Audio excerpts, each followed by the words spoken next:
C'est Anaïs Loubet, j'ai 28 ans, j'habite à Cassagnabert et je suis agricultrice.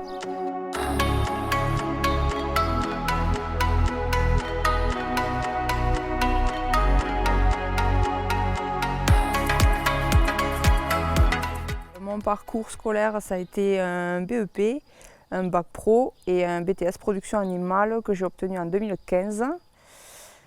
Suite à ça, je me suis préinstallée en 2016 et j'ai fait l'installation définitive en 2017 où j'ai créé le GAEC avec mon père sur l'exploitation familiale.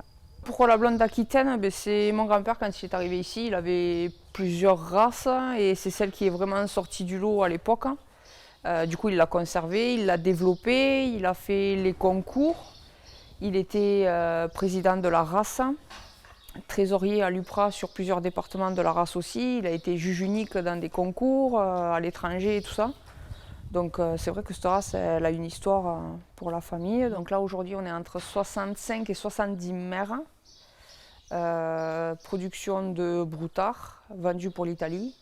On engraisse toutes les réformes. La plupart sont vendus en circuit classique.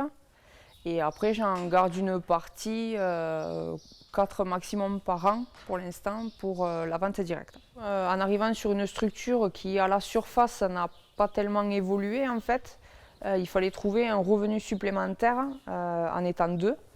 Donc, on a commencé à développer la vente directe. Au début, ça a été le bouche à oreille, tout simplement. Quelques clients de proximité, surtout. Et aujourd'hui, on a développé notre clientèle entre 80 et 95 clients. Alors en période hivernale, une journée type, on attaque vers 7h30 le matin. Donc ça commence toujours par l'alimentation des animaux. Donc ça, généralement, ça nous prend la matinée quasiment entière. C'est de faire le tour de tout le monde, il faut pailler, etc. L'après-midi, c'est en fonction des périodes. Soit c'est aller préparer les champs pour les semis, ou entretenir le matériel.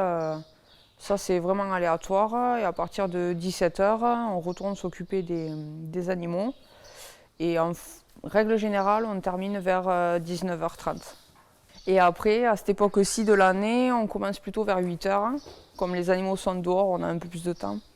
Donc on commence vers 8h, on fait un tour des troupeaux, vérifier que tout aille bien, qu'il n'y ait pas de soucis.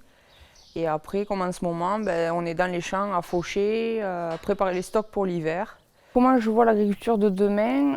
Ce que j'espère, c'est que l'agriculture sera mieux valorisée et reconnue à sa juste valeur. Cette année, nous participerons aux Pyrénéennes en tant que visiteurs. Et ce qu'on attend un petit peu de ce salon, c'est qu'il soit représentatif, bien sûr, de l'agriculture de notre département, mais aussi que l'accent soit mis sur le développement des circuits courts, ce qu'on est en train de faire actuellement sur notre exploitation.